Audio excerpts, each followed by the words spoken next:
What is up, everybody? Welcome to another episode of Scotty Talks NBA right here on the Scotty Talks NBA YouTube channel, as well as the DSM Media YouTube channel. If you're not subscribed, be sure to hit that subscribe button right now. Hit the like button as well to help us out and get us out there to more of the community, get more engagement out there. And of course, be sure to turn the notifications on so you're notified every single time Scotty Talks NBA goes live. As you can see, I'm accompanied by my very special guest, pretty much a regular on this show at this point, Zach Noble. The plan going forward, guys, is to have Zach on the show every Tuesday. So we're going to do NBA Tuesdays with Zach Noble, and we're going to dive into the full spectrum of the league. I'm excited to, get to work with somebody I talk to pretty regularly off of the streams, off of the podcast. Get to talk to him more regularly on the podcast about hoops, fellow hoop head like myself. So I'm excited to have you here as a regular guest, Zach. I'm thankful that you have the time and that you made the time to join me here. And once again, welcome to the show, man. Guys, if you're not following Zach, make sure to follow him at Zach Noble. You can find him on Twitter. Promise you he's always giving you, if it's not advice on life, it's advice on hoops. So nonetheless, the content is there. It's worth a follow. But welcome back to the show, man. How are you doing today? Always good to be here, brother. I appreciate you wanting to do this on Tuesdays. So excited to do this for the foreseeable future, and always down to chop it up with you. So happy to be here. Absolutely. And maybe sometimes, maybe it's not on Tuesdays. Maybe it's a random day. Whatever works in reality, but Tuesdays is the goal. That's what we're going to be going forward with from here as far as right now, right? But I want to get right into it. We got about 45 minutes here to get into everything we want to do. Obviously, we have free agency starting on Friday, June 30th, getting everything kicked off with this offseason. All the rumors can stop. Well, I shouldn't say stop. There's still be rumors, but these are the rumors can now come to life. Legally. So I guess that's the point I'm trying to make there. Let's talk about the draft, though, because we just had the NBA draft last Thursday. It was a very interesting draft. I feel like the first three kind of went as predicted, unless you're following Shams on Twitter. He's no longer Shams. He's no longer Shams. He's a sham. I mean, he's the book mover. I'm surprised he's still not arrested yet, but hey, he's alive. Mover. Good for him, man. This is a wild time to be in sports, and I mean, I'd like to see his bank account right now. Right. Don't need to get too far into that, but I think there's a good amount of money there by now. Yeah, don't want to put too much more attention on Shams with what's going on right now. Who knows? He could be in a legal case for all we know right now. Maybe he did get arrested, but maybe he's just chilling with Kay Adams. Who knows? I'm just kidding. We're taking it too far there. No, let's talk about the NBA draft. And I want to jump right in here, Zach. Obviously, I know you put out your draft board leading into the draft. You had an idea of each player in this draft and where you had them on your board.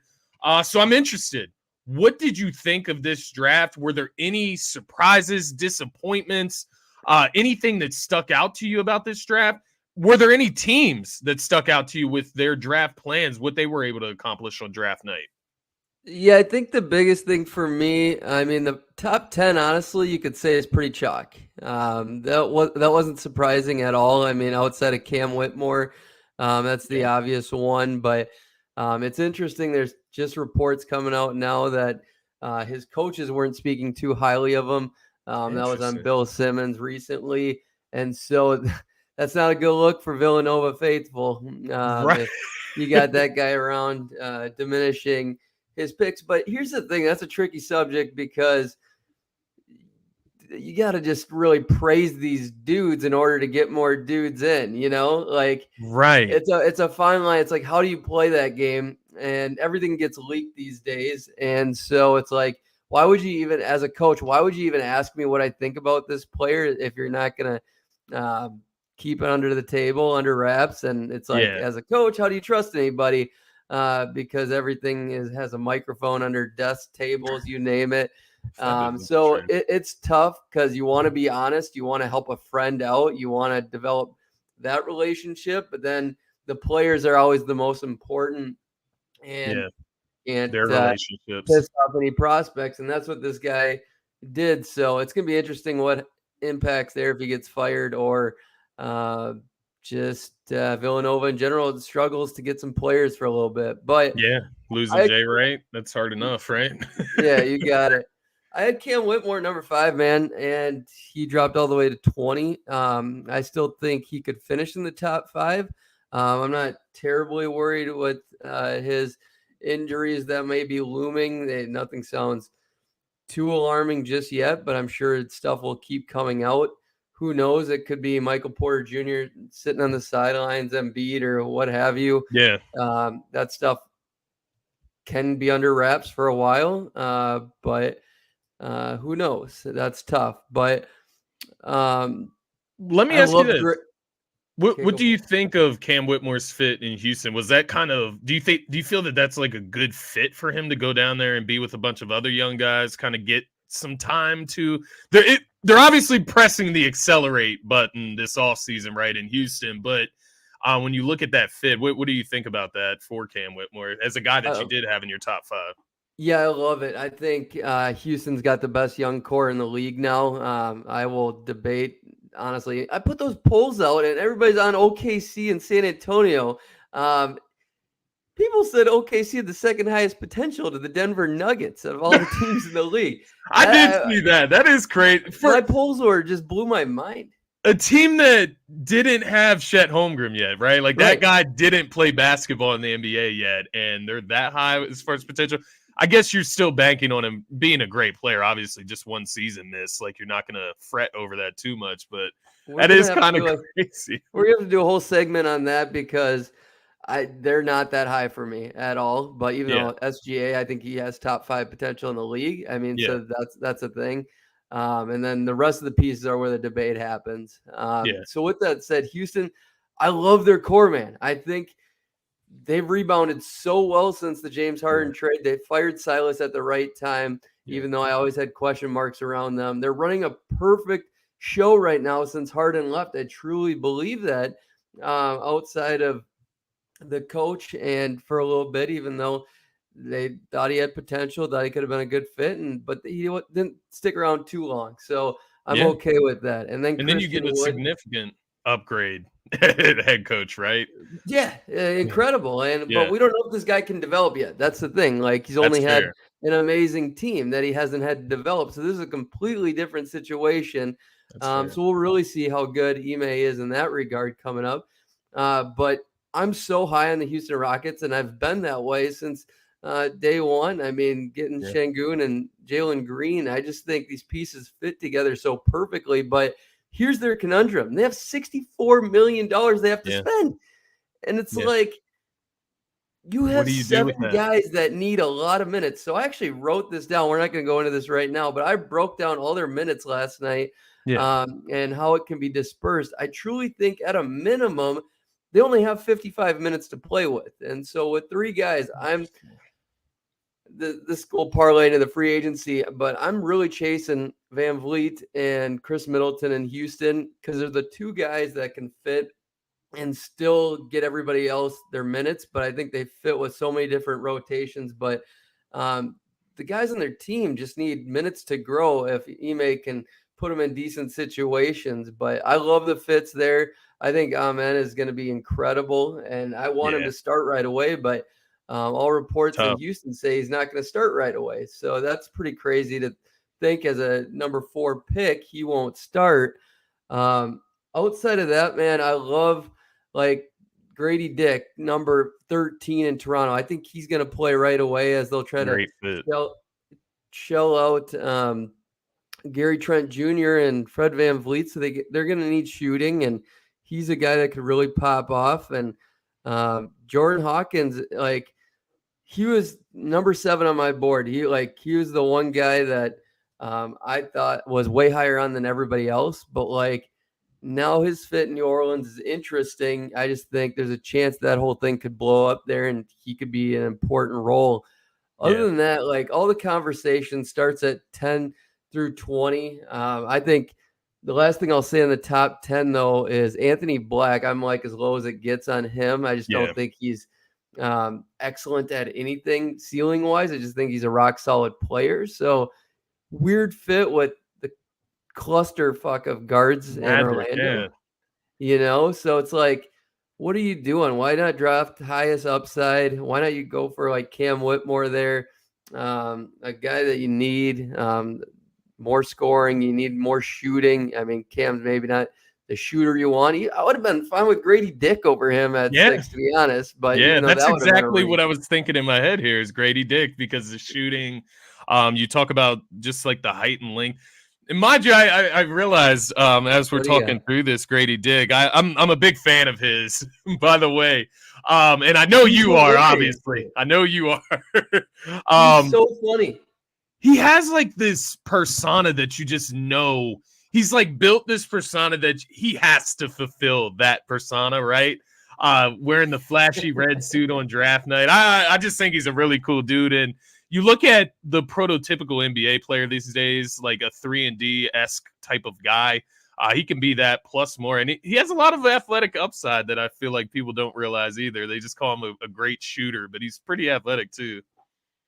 Call me crazy. I think he's got like Clay upside as long as the other pieces, I mean, fit around him. Yeah. They're going to need to find a new point guard for him to get the ball. Yeah. I think he's a guy that's going to be only as good as his point guard off the bat. But yeah, you put him next to OG, defensive pressure is not going to be that high, next to Pascal and Jakob Pertl. Even if he comes back there, like Yeah. Grady's defense is going to look pretty good. He's a hustler, and now, not saying he's going to implement in the starting lineup by any means, but I think he could, if Never depending know, on man. Gary Trent Jr. goes. But what about you? Any other fits you liked or players that stuck out? I think Derek Whitehead, your boy from Duke, I think To he was a Brooklyn. steal at 22. Yeah.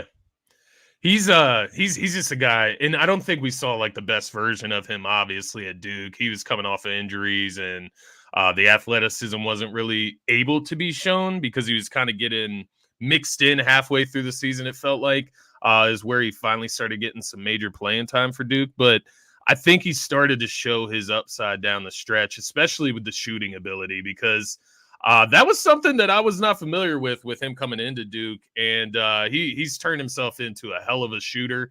Mind Mm-hmm. you, the focus in that may have come from the injuries that he's sustained the last year or two, but nonetheless, he's going to be a hell of a player. And I think Brooklyn is one of those perfect situations where you got a nice influx of good players on the team that he can learn from, but also it's a very young team that he can grow with there as well.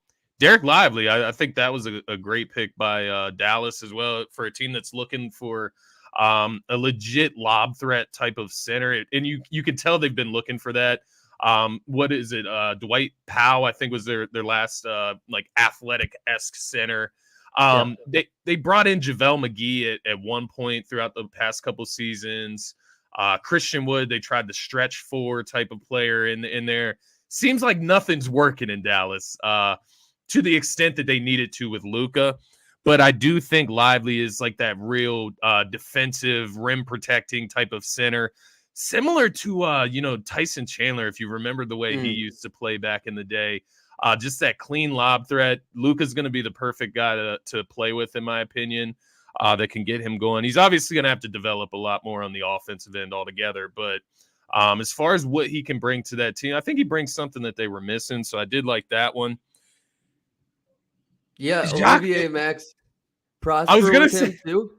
huh? No, Dallas made out well, man, for Fitz. Now they're building. This is the most upside I Fit. can say I've had in Dallas for a while, and fit. Yeah, The key word there being fit. I think they did really well, and for a team that struggled to find that over the last couple seasons, it's good that they're going in that direction.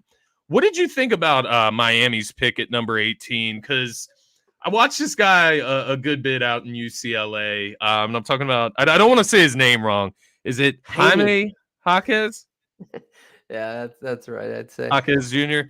Yeah, so out of UCLA, he's a guy that can kind of do it all, right? He's a rough hustle type player. Feels like he's gonna fit into Heat culture. I'm interested on your thoughts there, where you had him at on your draft board ultimately, because the pick caught me off guard, but then I thought about it. It's like, Miami's picking for culture fit, right? Like that's why they take a guy like that, because he can come in, contribute, hustle, and he's going to earn his minutes, right? I thought that one was interesting though. So he's such a Miami dude. Like not only his look with the stash and long hair, but just his game in general. I mean, he's an all around like guy that just has everything to his game. 3-point percentage was 31% last year, so you can put that in question. But watch, he'll get to Miami and he'll go up to 40% just like that. They'll put the juice in him, and I just think he's just part of that Heat culture. Think he fits right in, and I think Jimmy will embrace him, what have you. But like literally, great touch, great defense, rebounding. He's a good passer. I mean, he literally can do it all. Yeah. But I mean, yeah, it's comes down Maybe to he takes shooting. Is he going to hit shots to stay on the court? 6'10" Right. wingspan, so he could play some 4, some 3. I think they're going to play small ball lineups with him next to Bam, and yeah, I think he'll thrive. If they lose Strus in free agency, I mean it's a solid plug and he'll fill. slide right in there, dude. Strus Yeah. would be such a loss, though. I think. Yeah, I agree. What do you think price tag on him? I'm thinking 15 to 20. Yeah, I think he's gonna garner a bigger bag than say a guy like Gabe Vincent from their team. Because I think they're both free agents this season. I do think Max Strus is a guy that will be highly coveted in the free agency pool. Just because the 3-and-D, right? He's a physical guy. He does get in there. He'll rebound for you. He does all the little things. He does come from the Heat culture. I think that has a ring to it throughout the league now, to the point where guys will get signed just because they went down there and developed. But like you said, yeah, 15 to 20 million. And it'll probably sound crazy when it comes out, but depending on the team that does it, it could be a really good signing in hindsight when you look back on it. So to your point, yeah, I like Max Strus. You think about it, right? Like the Sixers, I mean, that's the first one that comes to mind. I don't think they'll have the money to do it, but that's the type of fit on a contender. You know, he brings a legitimate need to any contender. So I would say as long as he's not, I don't know, as a guy that's undrafted, it's like he does just have to take the bag, right? Like he can't worry about like going and competing for a ring. So it's like you don't want to see him go to like a Detroit Pistons or something, but maybe he does, and maybe that is a place for him to prosper a little bit and get a bag. But yeah, I agree with you. I would say 15 to 20 million. Needed everywhere, man. There's nobody as long as you can afford them. I think even people that only have 10 million, what have you, are going to try throwing it out at them to intrigue them. But and just say, hey, we got this opening up next year. You do this similar again, we'll get you even a bigger bag type of thing. So whether you can get him as a 5th to 8th man, I think he's worthy of looking at. What do you have on Chris Murray? I'm interested on your thoughts on him, because there's a lot of talk about, Portland taking him the pick right before Sacramento, and maybe Sacramento would have drafted,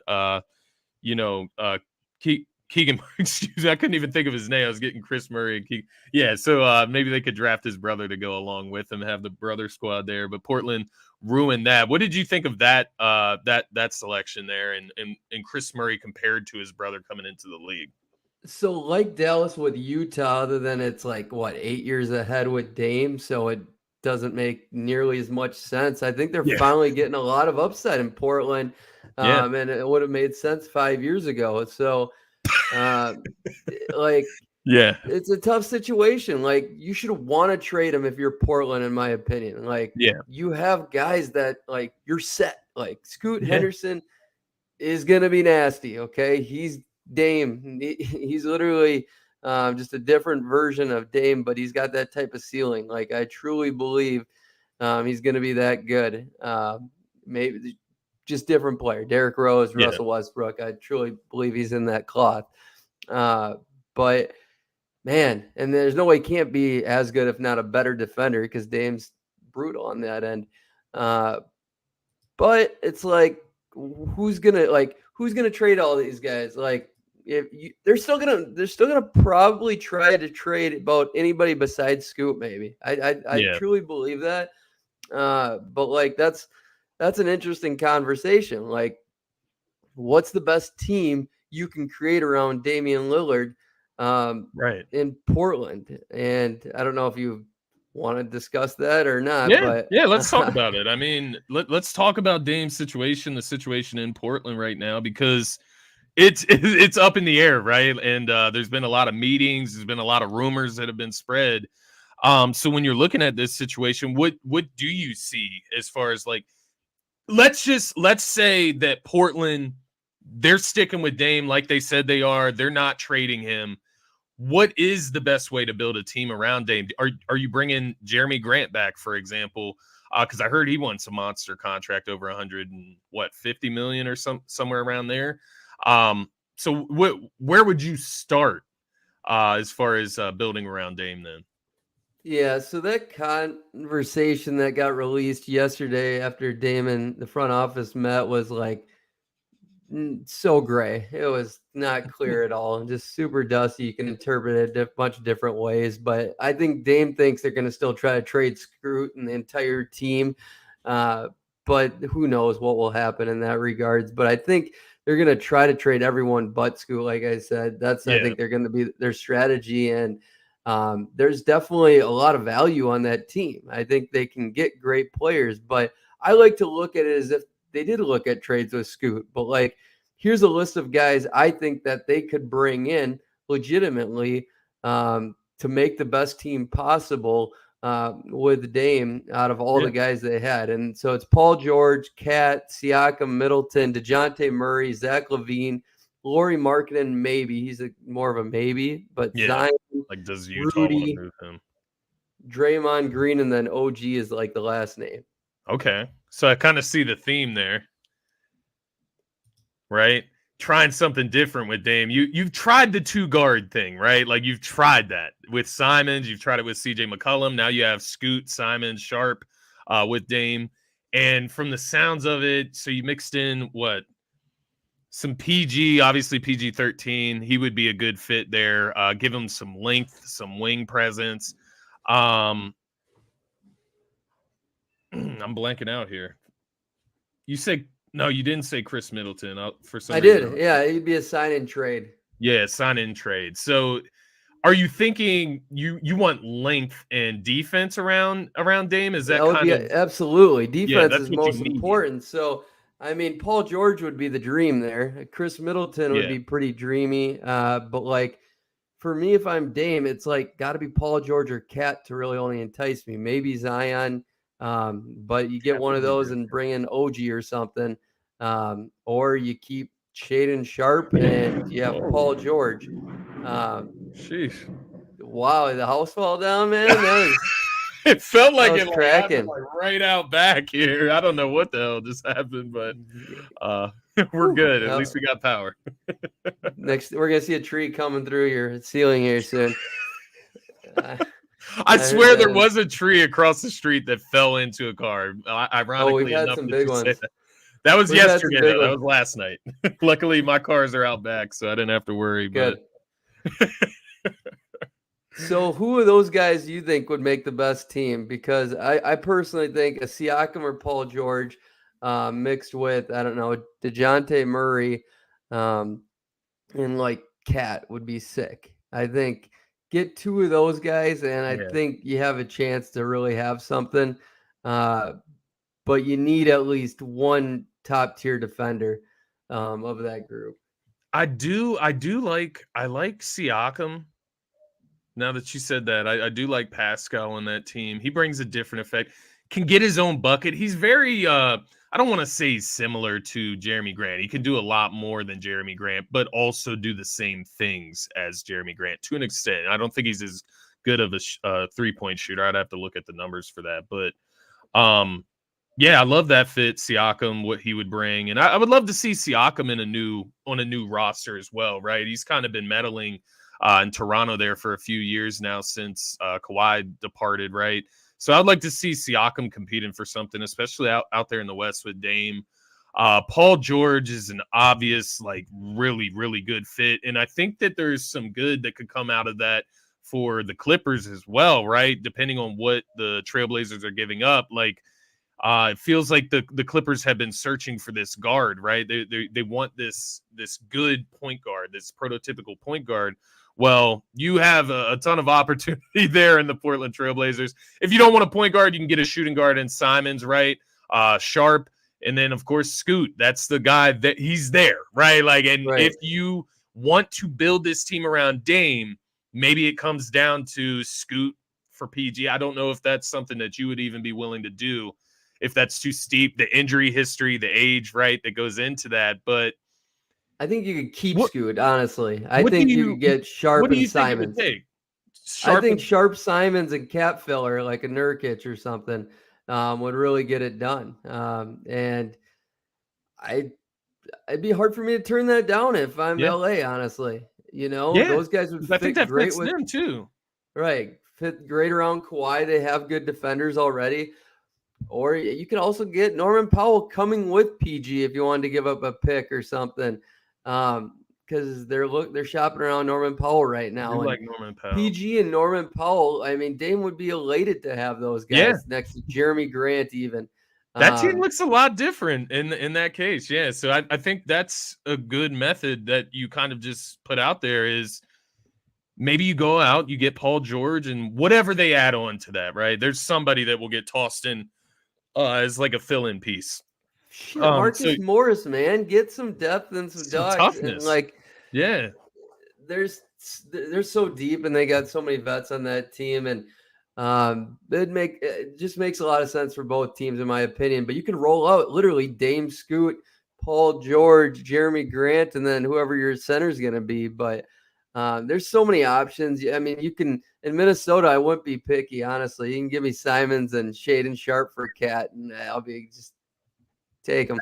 That would be that would be a pretty great acquisition for the Timberwolves, Give me in the my opinion. bounciest team to compete with Houston and Minnesota, and we could have some fun. I mean, Yeah, give Sharp. me I mean, Simons. Sharp, Simons, and Ant. That would be pretty strong trio of like guard. I know Ant's guard / forward, but still, just a nice little trio there.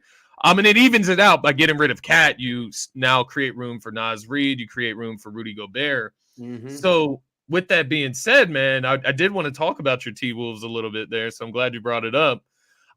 What do you think the plan is for the T Wolves this offseason, based on what you've read, based on the Naz Reid re-signing? Obviously adds more money taken up in the salary cap to the center, to the big positions.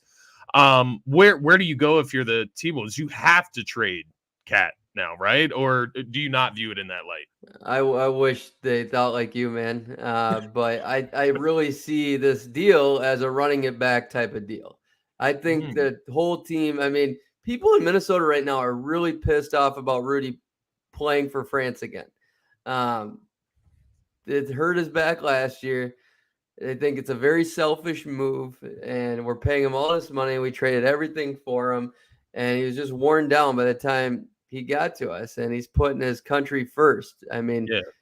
there should be a way that teams can put that into contracts if they want, but I mean, it's Yeah, you still would tough. think. That's a debate. I think they should because they're paying him so much, um, limiting their off-season activities. I mean, Yeah, I think it's fair, it's especially when you. micromanaging, but man, they're Yeah. paying these dudes a lot, and like I've always been a proponent of um, putting games played into a lot of contracts, but that's a tough deal, and that shit ain't anywhere close to happening. Not in this Uh, NBA. no, I mean Embiid's got it a little bit, I think, on his max, and Yeah, Michael Porter Jr. So there was a couple that did, but they were injury prone before they really happened. yeah, Um, and the Wolves didn't make the deal with the contract with Rudy. So Wolves they got the MLE to play with. They have some money. They're gonna try to get another vet. It's just all looking like a run it back situation. I could see them deciding quickly to ship Cat out as soon as the season starts and things look the exact same they did, which they will. Um, we might win games, but it's going to be ugly like it was. But I just hope they see the on-court product versus get fooled by talent winning games and just, I don't know, taking advantage of the early season play is yeah. kind of how it goes in my estimation. Then it'll be too late to trade him when we're 10 games above 500, and then we falter back to the 7-8 seed like we always do. Um, so with that in mind, I mean, something could happen. I mean, we could get lucky where somebody just throws a trade behind the scenes at Cat. I mean, I guarantee they're not like 100% blockers on it. Yeah, they're But listening. yeah, it's not looking like they're doing much outside of signing a few free agents. That's interesting. It's interesting because you would think Cat could be one of the bigger pieces moved. What is the relationship like with him and Edwards, for say? Because the reason I asked that, obviously, I would look at this as Ant Edwards' team going forward. Oh, it is. And I'm sure you would want that to be the case. Is that the case in Minnesota? Has things kind of transitioned as far as giving the keys to Ant? This is Ant's team. We're going to build around Ant at this point. It is absolutely. Everybody talks about it.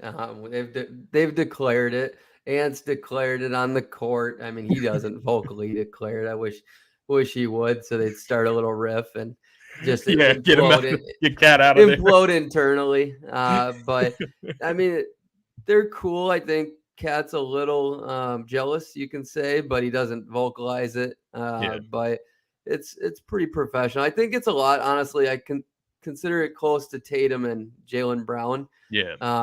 Not best friends, but right. They're cool together. They're professional. And Jaylen still wants to be the number one, what have you. And their games haven't aligned necessarily. It's just talent exceeding the fit.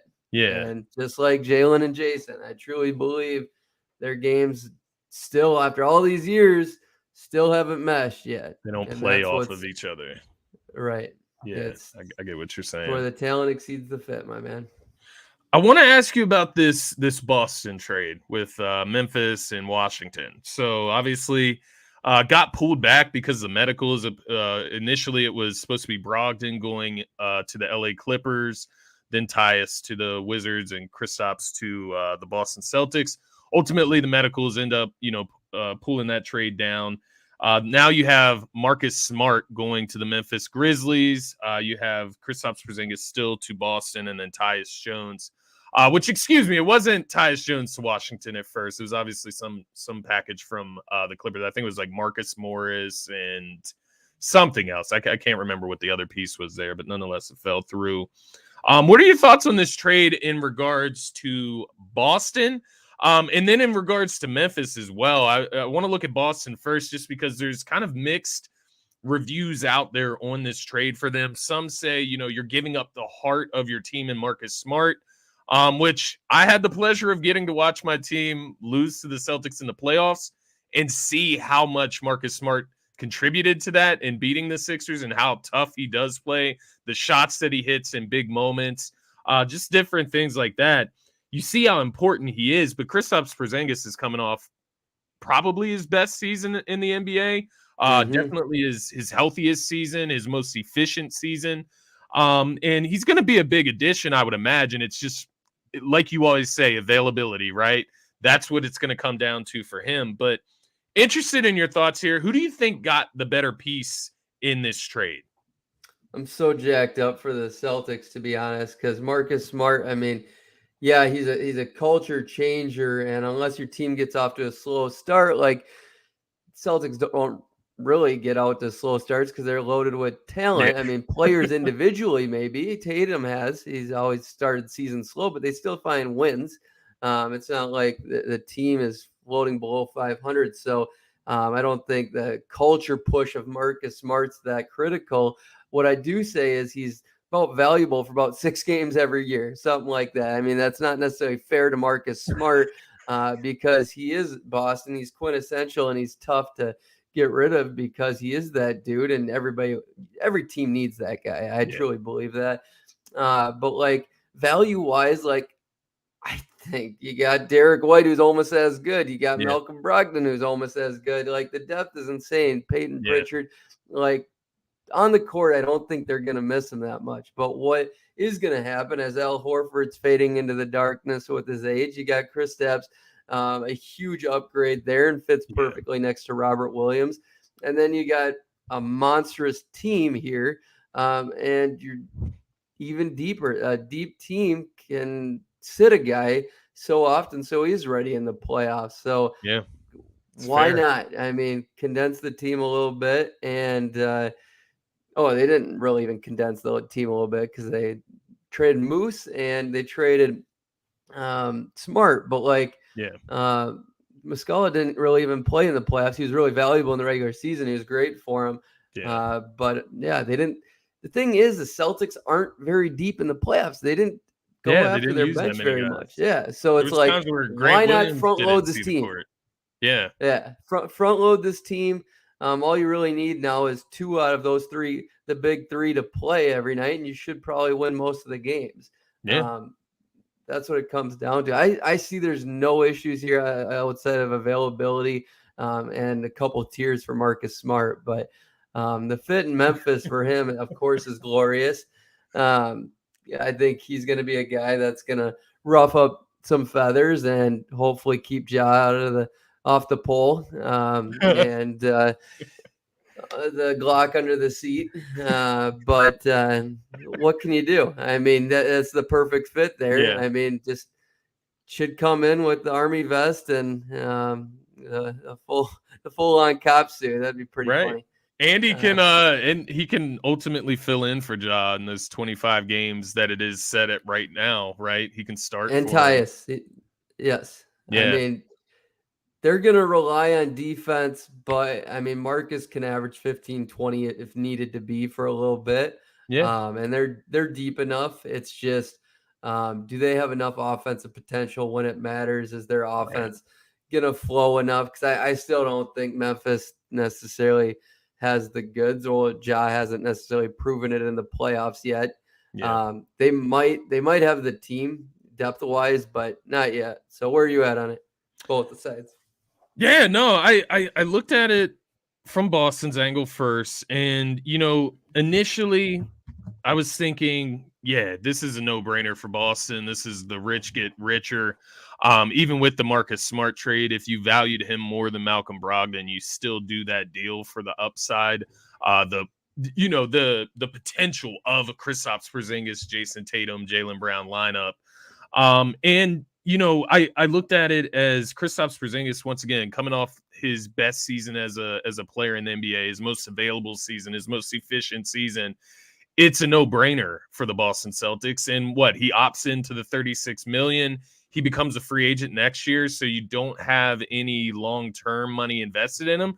Don't know if he's going to be looking for an extension. Maybe that was in the trade works that they're going to give him an extension once he gets there. I'm not sure if that's been, put out there yet. But as far as fit, it's like you said, you look at Al Horford and what he did in the playoffs, and he's going to give you great defense. He's going to give you the smart, the intangibles, right, on court. He has a high IQ for a basketball player.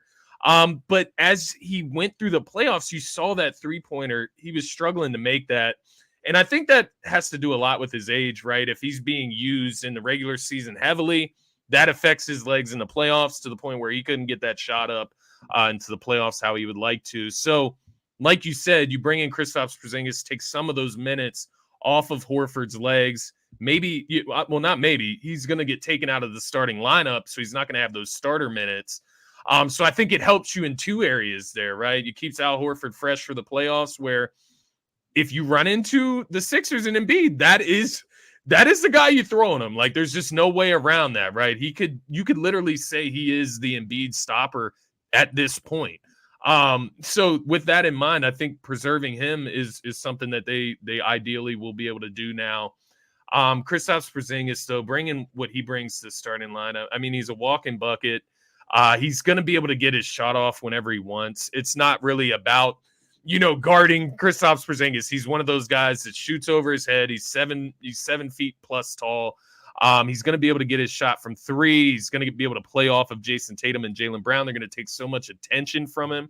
And he's also got the mid-range. He's got a little bit of a post-up game, too, where he can take you down in the post and hit that jump shot over you. So he brings a lot on that end. But then on the defensive end, he brings something that they've really haven't had. I mean, Robert Williams is a really good shot blocker. I'll give him the credit where he's due, but he's another guy that's just not always there, right? But Kristaps Porzingis, he gives them a premier level rim protector, I would say, with his ability to block shots in the paint, and ultimately get out on shooters as well with his length. I think you put him in a culture that is a winning culture. It's a successful organization in the Celtics, and that's kind of something that he just hasn't had since he's gotten into the league. You know, depending how you view the Knicks and the Dallas Mavericks. Obviously, the Wizards are a loser franchise. He's in the best situation that he's ever been in his career, which means you could get an even better version of Kristaps Porzingis on the Boston Celtics. Might not be as many points, might not be as many shots, but a more efficient version, a healthier version with a lot less stress on his legs. So, yeah, I thought it was a no-brainer for Boston. I also think Boston, they have the resources. They can go out and get, if they want a starting point guard, they can go out and get a starting point guard if they want to. They have the resources for it. That's the one argument that I've seen against them heavily, is that they don't have a guy that can organize their team. When Jaylen Brown and Jason Tatum start turning the ball over at the end of the games, they won't have that guy that can settle them down. My counter argument to that would ultimately be, one, Jaylen Brown can get better. He can get better with his left hand. It's simple reality, right? We see in the videos he can get better at that. Jason Tatum can get better as a playmaker. You look at him, where his game is at right now. There's nothing he can't do as far as scoring the basketball. He's a great defender. He's a great rebounder when he wants to be. It's playmaking. It's the decision-making, right? And that's stuff that he can improve on, because ultimately the ball is going to be in their hands at the end of games anyways. That's just the way it's going to be when you have players that talented. And like you said, Derek White, Malcolm Brogdon, I mean, these guys are more than feasible, guys for this opportunity. So looking at it from Boston's perspective, I would say, B+, A- type of trade for them in reality. And they got picks too. I didn't even mention that. They got draft picks. That's like the insurance on top of Kristaps, right? Yeah. So I liked it for them. I do like it for Memphis. I'm interested to see, where, Marcus Smart, I guess he's going to come off the bench, 6-man type of role, similar to Tyus Jones. But he brings a toughness. He brings a maturity. He brings a successful culture to the team, I would say. Like you said earlier, he's a culture setter. So I do like it for Memphis. The draft compensation, is that ultimately what gets the deal done from Memphis' side of things? I'm curious in that. I guess something had to go to Boston in this deal for them to get Marcus Smart and then Tyus to Washington. But I don't know. The draft picks, I know people try not to fret over draft picks too much, but being a fan of a team without draft picks on draft night is one of the worst feelings. And I don't care what sport it is, man. Like, it's one of the worst feelings. Yeah, the Wolves too, man. We had to trade up and get in the second round. Didn't even take the guys I want, but I wasn't mad about it. We got decent guys in the second round, but they're not even going to play anyway. So it's like. Exactly. So it's like, you don't want to fret over the picks too much, but who knows? Hindsight, they may look back and be like, maybe we shouldn't have done that. But I still like it for Memphis. And for Tyus Jones, I think good for him, right? Like, get a starting opportunity if that's ultimately what it was what he was rumored to be looking for. As a Duke guy, good for him to get that opportunity. We'll see if he stays in Washington. I'm interested to see how that transpires over the offseason. But overall, it was one of those trades. It pissed me off because it felt like Boston got better again somehow. Like last offseason, it was Malcolm Brogdon, right? You add the 6th man of the year to the roster. The year before, Derek White. Derek White for nothing. The year before, get Horford back. So it honestly, you hear the rumors, and as a Sixers fan, once again, you almost feel like the league like caters to the Celtics or something, man. It's really bothersome. But I would give them the best grade out of all these teams for this trade.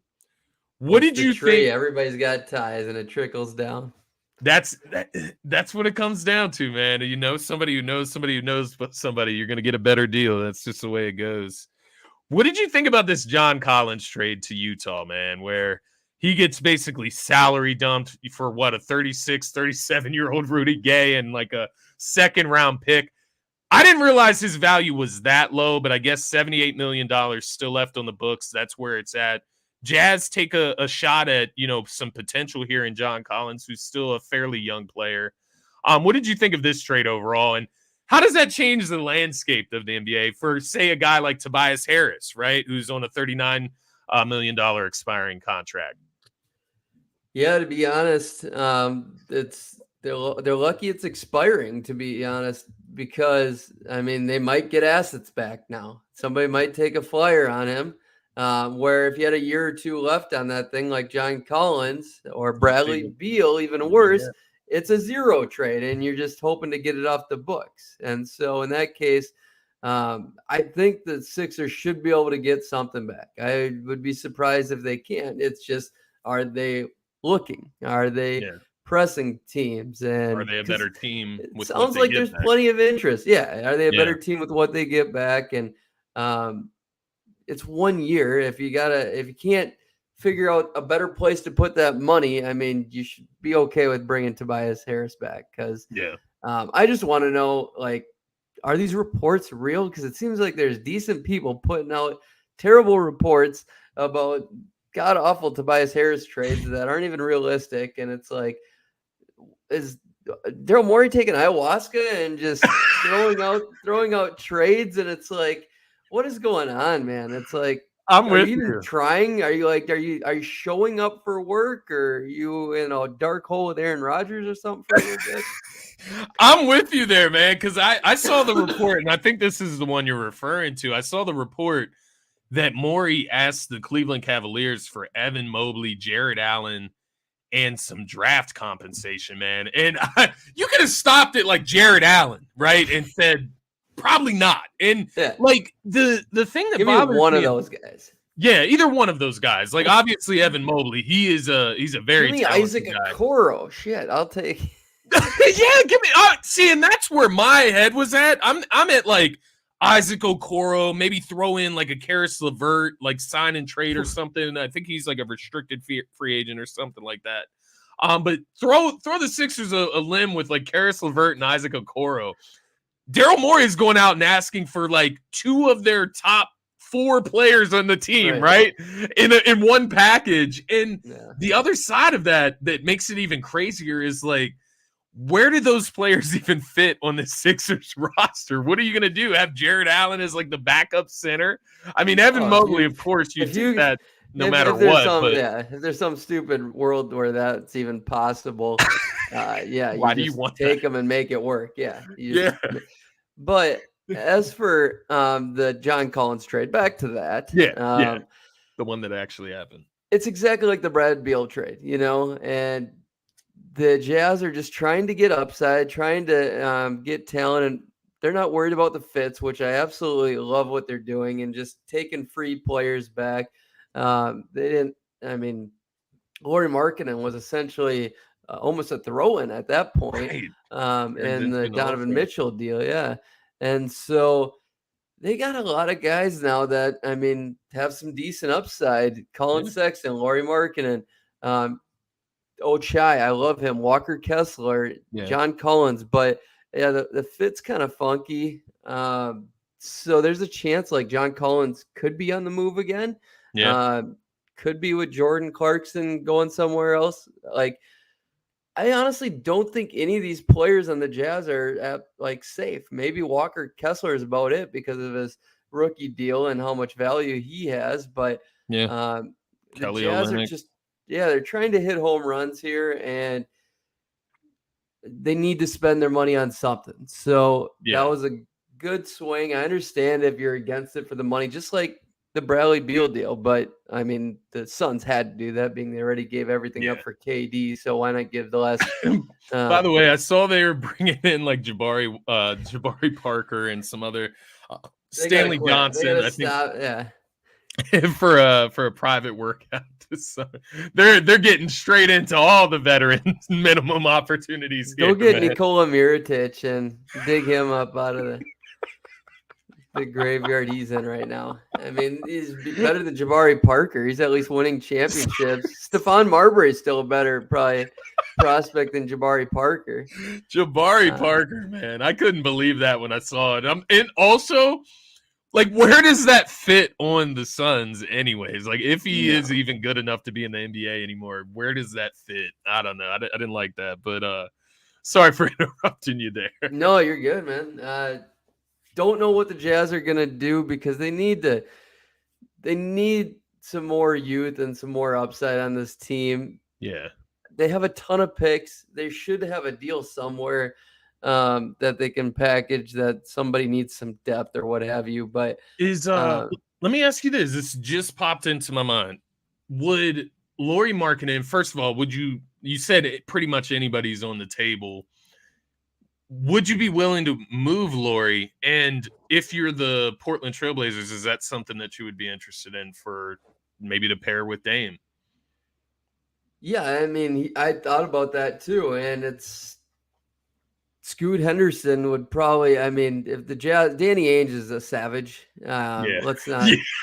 not get it twisted. I mean, that's where he's starting.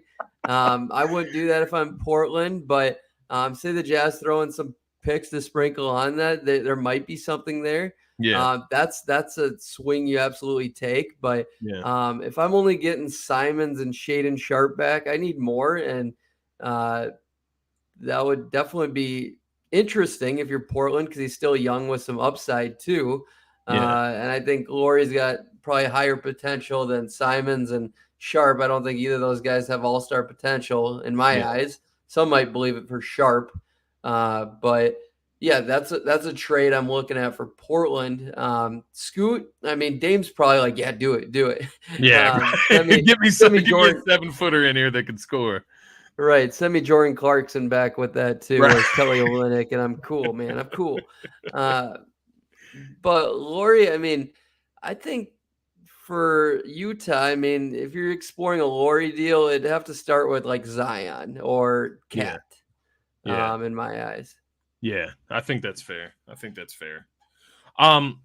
Last recent trade, CP3 to the Warriors for Jordan Poole and a first round pick in 2030 and a second round pick in 2027.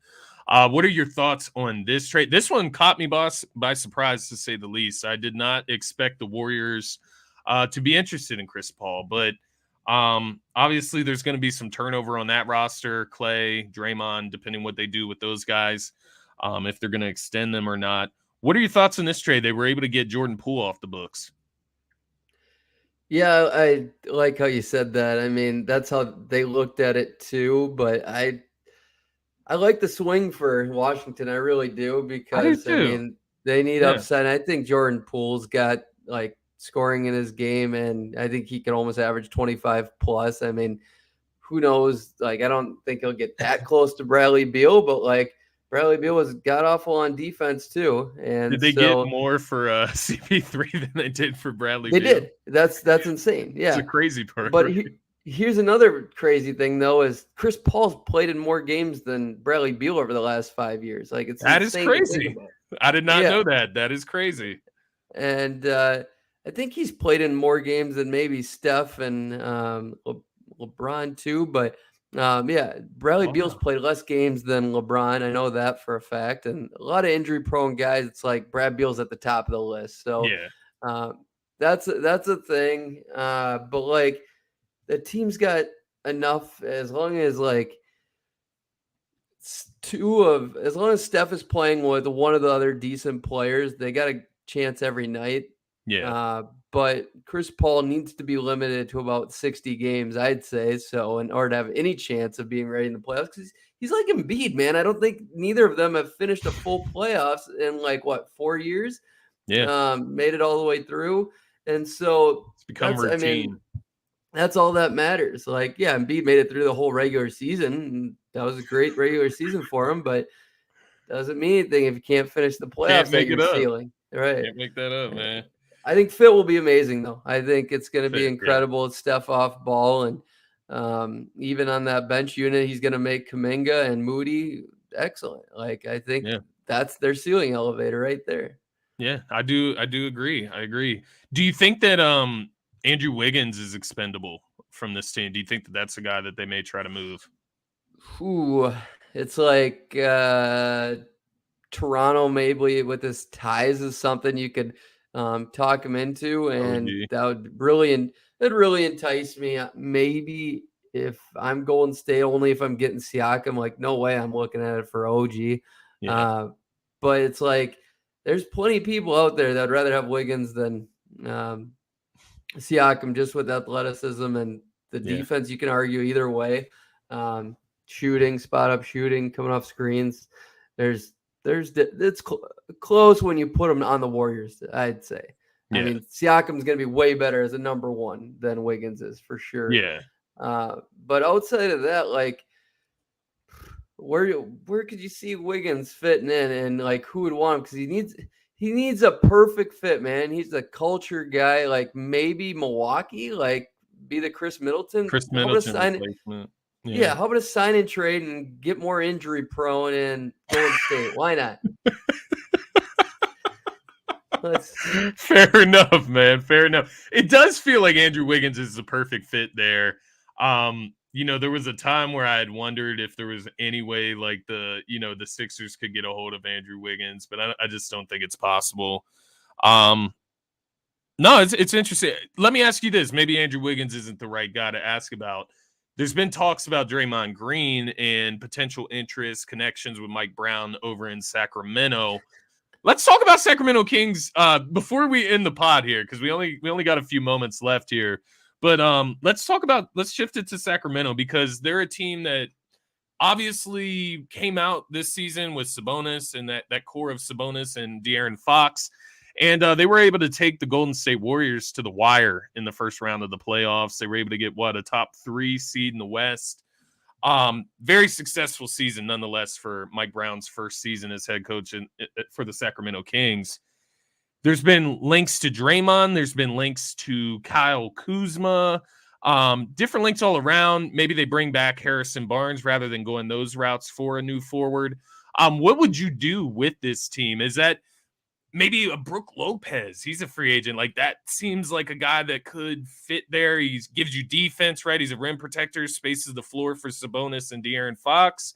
Where would you go if you're the Sacramento Kings, given the opportunities that are around you?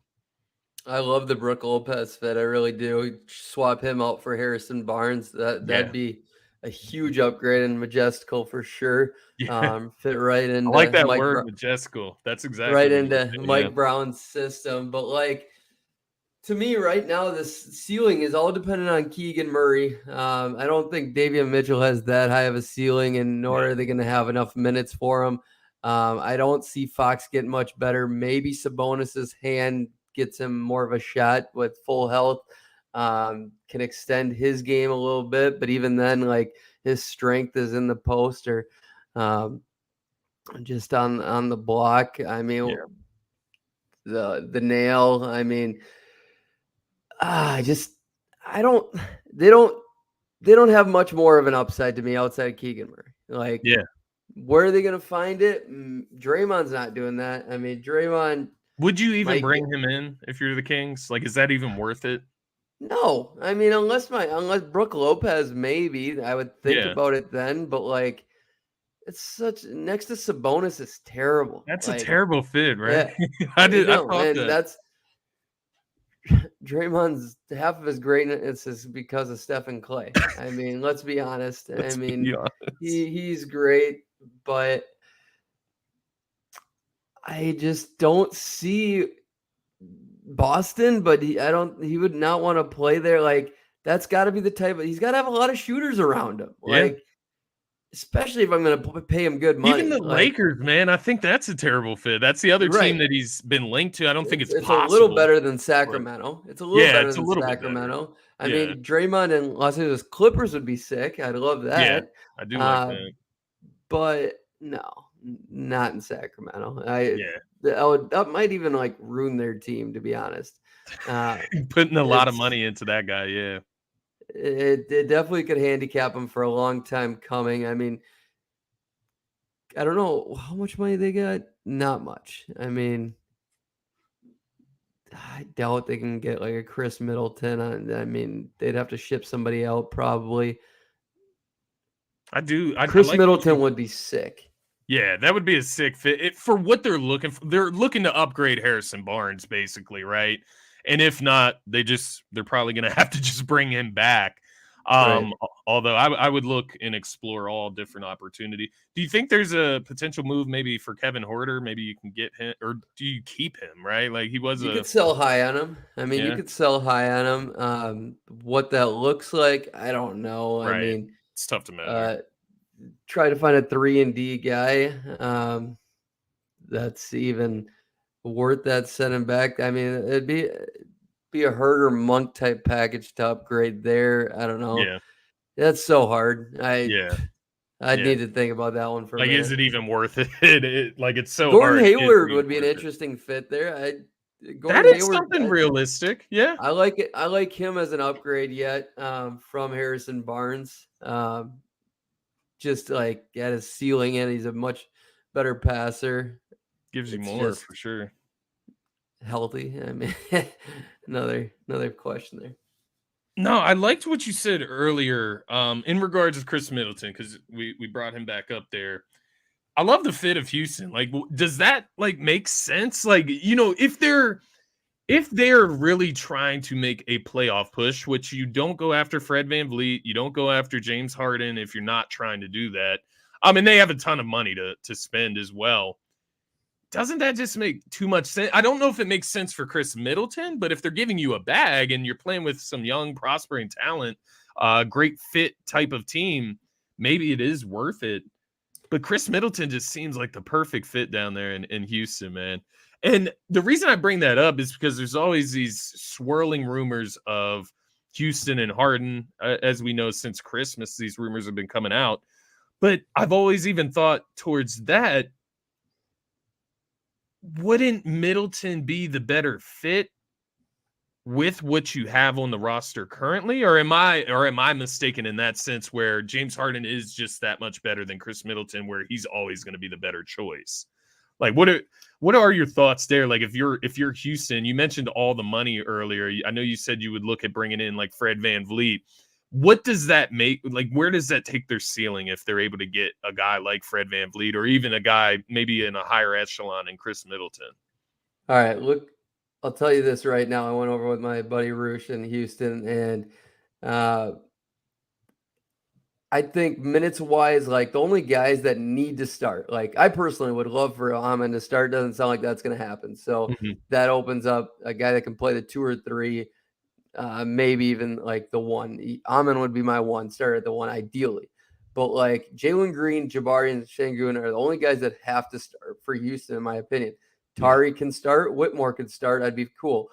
KPJ, there's a good chance he starts, but that would not be cool in my eyes. yeah, Uh, so that's where I'm looking. And minutes wise, like you could give these guys a lot more minutes than this, but Şengün at 28, Jabari at 28, Tari at 25, Jalen Green 32, Amen 25, KPJ 27, and Whitmore 20. Like those are the minimums that I think you can get these guys 55 minutes to open up. yeah, So those like the names I mentioned: Middleton, Brooke Lopez, Jeremy Grant, Fred VanVleet. That's where I'm starting.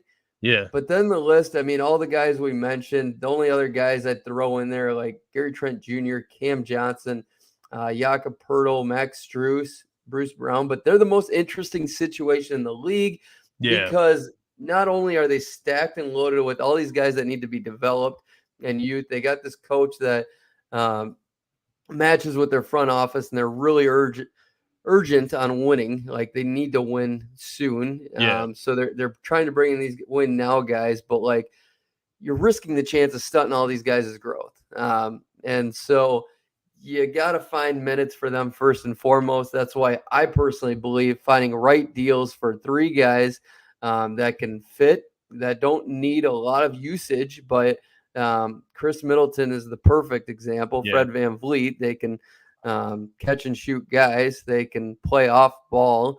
Brooke Lopez doesn't need the ball in his hands very much, but they're also okay. Like Brooke Lopez could come off the bench, yeah, and you could give him a lot of money for a little bit. Chris Middleton, give me 2 years, 80 type of thing. Like, not afraid. Fred VanVleet, 2 years, 80. But like those guys, it's going to be their last really big deal. Yeah. So they're competing with a couple people trying to move things around, but they have a lot of money to have to spend. So it's all eyes are going to be on them, and I think they're going to be a big gatekeeper in a not so good free agent class. Yeah. So that's tricky. You can't get locked in long term on a lot of these guys. Like Harden wouldn't be terrible. He wouldn't be terrible there, but like wouldn't be great either. It's because let's be honest, like Harden's gonna want to play a lot. Yeah. And Want the ball a lot. Amon needs 20 minutes minimum. And I want him at the point guard. I really do. And so Kevin Porter Jr., James Harden would be a tough rotation handling the ball. Yeah. Kevin Porter Jr. can play the two, yes, but Jalen Green can't defend threes yet, and very well. I think I'm more fine with him ones and twos. So going to be super interesting. I think Harden's all locked into Philly. That's where I'm at. Yeah, I would agree with that. I would agree there. Would you throw the bag at Bruce Brown? And the reason I asked that, because I'm interested to know your thoughts. Do you think there's any chance that the Denver Nuggets can retain him? Because he's just, in my mind, man, the perfect glue guy. Does a lot of everything. Like, just does a lot of everything. And that's not, overgeneralizing or over exaggerating what he does. He does a lot of everything. He's improved the 3-point shot. Key component for them down the stretch in the finals there. Does a team, there's going to be a team that throws a bag at him. If you're the Houston Rockets, would you do that? Yeah, he's going to benefit the most out of anybody from this championship team. Jeff Green's going to stay in the league. I doubt DeAndre Jordan or Reggie Jackson are get impacted by this. I mean, the only guy that's really taken a hit is Thomas Bryant on that whole roster. But it's Bruce Brown time, baby. He's gonna get paid. So with that said, I mean, I'm not giving him more than 18 for a couple of years. That's my tip of the tip, and it's got to fit the bill, because I mean, if you're not giving him more than 15 to 20 minutes, I mean, he's got to really impact your team to give him more than 2-3 years. I mean, if you gave him a 1 year, 20 mil, I mean, to me, he's in JJ Redick Philly territory right now. But it's going to be, he's probably going to be him, Max Strus, honestly, will be the most interesting guys. I don't think Denver can get much above 15, to be honest. So maybe they can move some things around. But like with I just Denver, don't think they want it with. What do you want to do with Christian Brown as well? Because he did some really good things throughout the playoffs as well. He looks like a guy that could fit that part in the future, right? Like for a lower cost. I know he's not up to that level yet, but man, I think he's close. And he's close, right? Yeah, he showed signs. Like he's Peyton an Watson incredible athlete. He can shoot. Peyton Watson is still there. Yeah. They really believe in him. I don't think they're too terrible. Like they're gonna try their darndest to get him, but like, yeah, I think he's gone. I think he's gone. I think somebody saw it all, and like Houston, man, it's gonna be tough for them to land 2 out of the big 4 I mentioned or what have you. Because they got to pry away Brook Lopez from Milwaukee first and foremost. Right. Like they're not giving up on Brook Lopez. They shouldn't. Denver also drafted Maxwell Lewis, who could be maybe their next Christian Brown type contributor. I don't think he's at that level. Maxwell is still pretty raw to me. Outside of him, he's the only guy they got in the draft. But yeah, interesting stuff on him. What do you think of some of these guys that I'm going to name here? Now, these are a mixture of restricted free agents. So we have Paul Reed, right, who's a restricted free agent for the Sixers. We have Josh Hart, restricted free agent for the Knicks. Grant Williams, he's another interesting guy who is a restricted free agent for the Celtics. PJ Washington, Matisse Thybulle out in Portland. Cam Johnson, who you mentioned earlier, Rui Hachimura, a couple names there. Do you see those guys, like if somebody comes and throws those guys a bag, let's just say Cam Johnson, because I think he's arguably the most coveted out of those guys, right? If that's even arguable at this point, it may be a consensus. So Cam Johnson, let's say Houston, your example, go and throw $100 million bag over 4 years at Cam Johnson. If you're the Brooklyn Nets, are you matching that deal? Absolutely, yeah, they have to. That's my max, though. It That's your really max. is. Yeah, that's Yeah, a good thing to put out there. Yeah. I'm not going above 25 for 4. Uh, I don't want to go a penny above that. I really don't. I don't Yeah. think his ceiling is all that high. I just think he's going to be like an OG Anunoby type value. Yeah. That's how I look at him. But in a new deal with a bigger salary cap and just the market, he's going to be making more money. And so there's going to be a lot of teams willing to sign and trade for that guy too. Yeah. I truly The believe perfect that. fit guy. Yeah. And they just got Derek Whitehead in, so they might think like they can extract some value out of him. But yeah, he should be returning next to his buddy Mikal Bridges. Like, you got to keep Mikal happy. Do you look at Brooklyn as like a viable place? Like, do you think that Dame is obtainable for them? I don't know why they keep throwing out there. No way Dame can be that dumb. Like, that's just a dumb move. Like, you're gonna give up your loyalty for Mikal Bridges. Like, that's a first round exit. Like, yeah, and like what you would have to give up to get Dame, like, yeah. If there was a way you could get Mikal to Portland, and for what I think you'd give up, like that team would be sick. Ideal. I get that, but like Brooklyn's not giving up Mikal Bridges, so he's not going anywhere. Dame, don't go to Brooklyn. Like, unless Brooklyn's got another guy they can get, like, that's the only way it makes sense.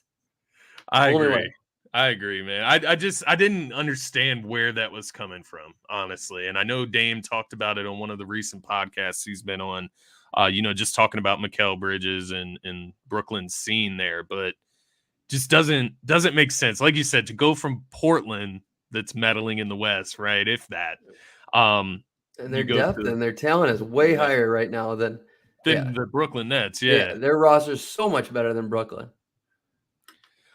Final thing I'm going to ask you here. I just want to, because this is one of the guys I'm more interested on.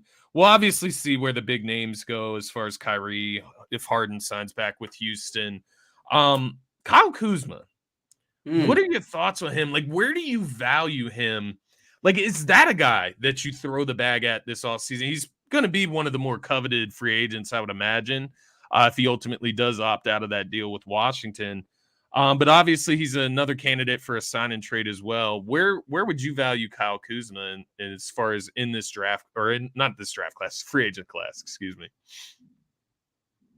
All right. This is one that's really controversial. I am very particular when it comes to Kyle Kuzma. Like, I'd even prefer Bruce Brown over Kyle Kuzma. But that's going to be a different, like, I think his money's going to be more close to accurate too. Like, I think somebody is going to pay Kyle Kuzma. Like, he wouldn't be a great fit in Houston, but I wouldn't be that mad about it because I believe he can play some 3, some 4, but at the same time, I would not want that. He is a tricky one, man, because I don't believe in the 3-point shot to just be automatic. Like, it's essentially Marcus Smart, honestly. And you tell me who you value more out of those two guys. I'd probably lean towards Marcus, honestly, for the money, which is crazy to think about. But he's like, I don't know, but he only looked good because he was in Washington. Let's be honest, 33% here. And he's a decent rebounder. He's not a bad passer. He's pretty intelligent, but like, he was in a sloppy organization. He's career high in turnovers, fouled a lot more than usual. It's just, he played free, and where are you going to get that? Play free. He's not a guy that can play free and play good. He needs to be in a tight knit organization with a coach that's going to lock him down. And Yeah, I would I would, not. I Miami was would gonna be a good one for him. I'd love to see him in Miami. I think Miami. there's many Interesting. places his career can be on a huge downfall really quickly. I think he's one of those guys. But like to Next to be, Bam and Jimmy. uh, I'd try to keep Harrison Barnes over him. I'd rather go get like Interesting. Max Strus and Yeah. stay smaller in Sacramento than go after Kyle Kuzma. But like a lot of people are obsessed with the dude just because he can score 20 points. But Yeah. I think a that's lot what of it guys is. have done that in the history of the game, and a lot of guys are doing that right now. Washington, like you tell me right now, I want Tobias Harrison over him, Yeah. right? I mean, based on the numbers, it's funny you bring that up It's 1 because year. yeah, you look at what Tobias Harris has done in the Sixers uniform. He has gotten his efficiency up from the 3-point line. Like when he's letting it fly from the 3-point line, Oh, he's and great shooting regular it pretty season well. player. Yeah, exactly. Exactly. And thinking back to Houston, I because you brought them up first.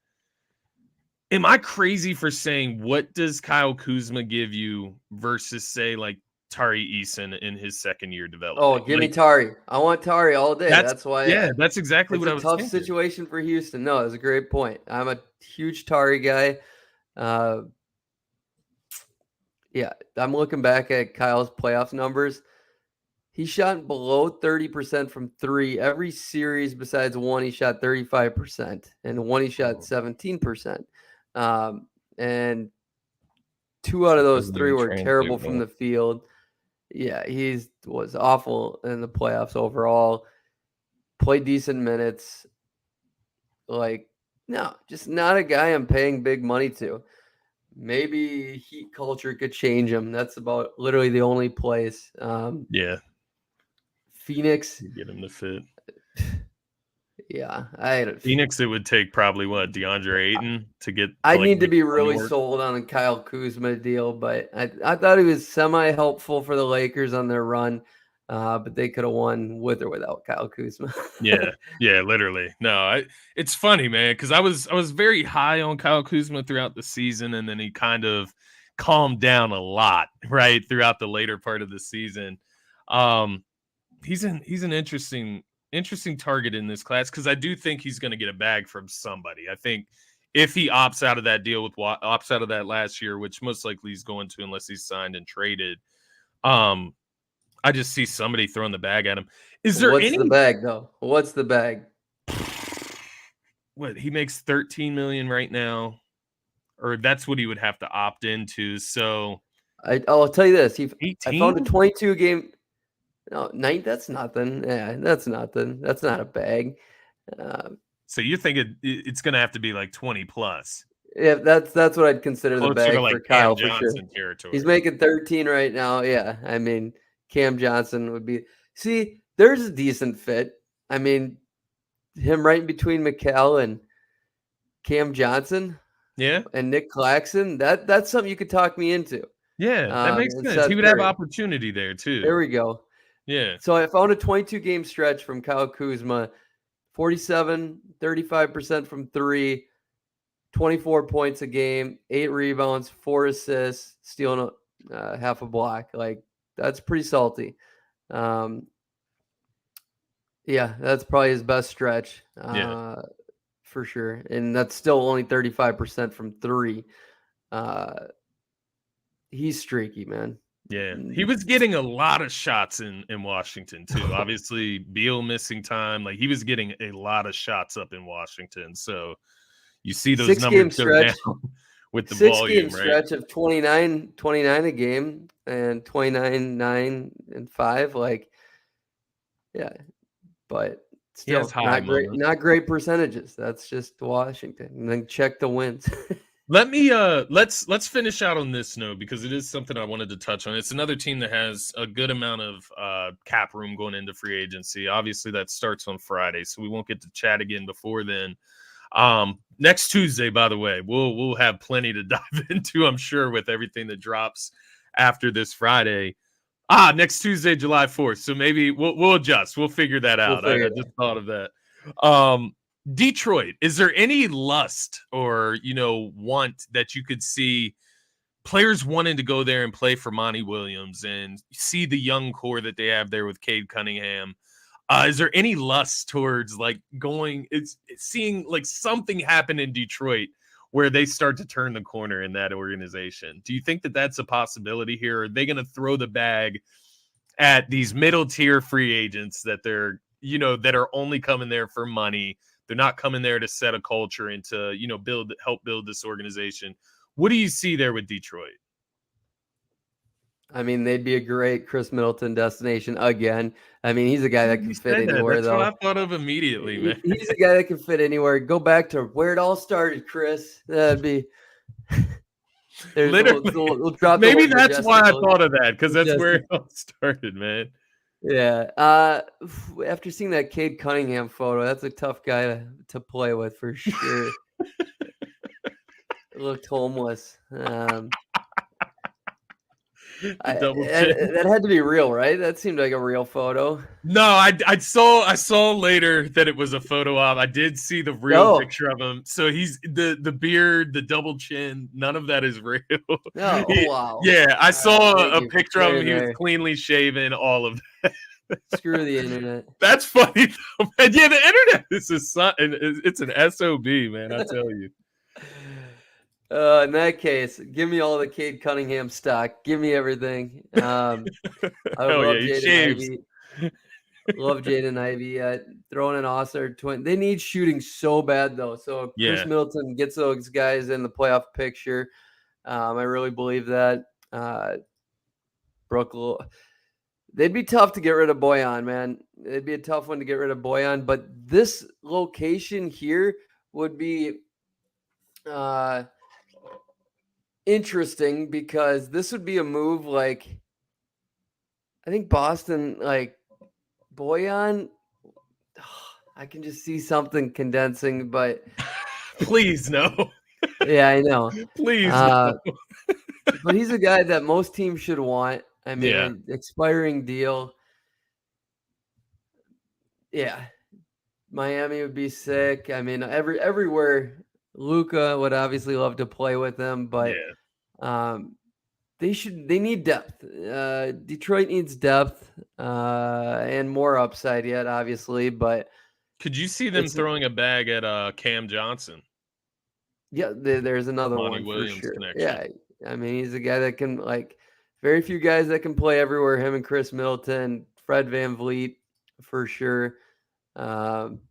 Detroit should be in the mix for a lot of the big names, no doubt. It's going to be interesting to see which players like go for the bigger bags, right? Like you mentioned Fred VanVleet. Like, does he want to win? Like, he's got the ring.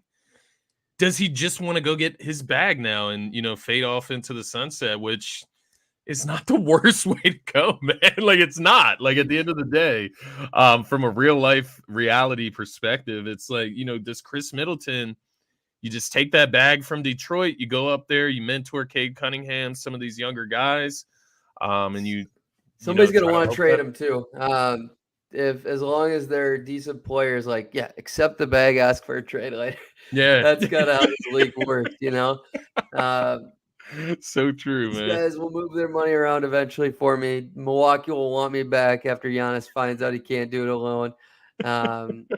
So it'll be interesting to see what Milwaukee does there, man. I think these guys too. I think it's the most bag hungry offseason we're going to see in a while. I mean, it's just a bunch of guys that, I mean, are got the best chance to get their bag. I really believe that. I mean, teams need. I could see these dudes getting way overpaid, and good for them. Good for them. I just hope it's not as crazy as 16, or maybe I do hope it's as crazy as summer of 16, and get the drag tunes on, and then we'll start grifting Timofey Mozgov and Kelly Olynyk places, and it'd be great.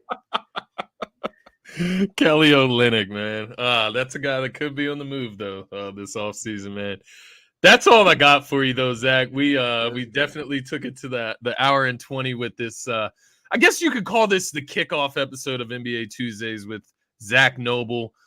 Great episode nonetheless, filled with knowledge, and we're gonna get into a ton of it more next week. We're going to figure it out with July 4th. Obviously, we won't go and record on that day, but maybe we can get it done on Monday or Wednesday, nonetheless, before I head out to Las Vegas. But nonetheless, guys, be sure to tune in with us every Tuesday, 7 p.m. Eastern Standard Time. We will be here with either a recorded episode or a live episode, depending how the day goes. But nonetheless, Scotty Talks NBA Tuesdays featuring Zach Noble. Very, very happy to have you on here as a regular guest to bring your wealth of hoop knowledge to the show, my man. But with that being said, guys, be sure to give Zach a follow at Zach Noble on Twitter. You can find me at Scotty Drown. Of course, give DSM Media a follow at DSM_media.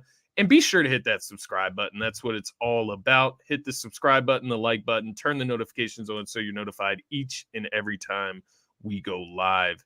That being said, Zach, have a great rest of your night, my man. And to all the viewers out there, have a great rest of your night. Looking forward to Free Agency Friday and hopefully a monotone of deals break loose at once that deadline ultimately hits for free agency to start. But that's going to be it for this episode, guys. Have a good one. Peace.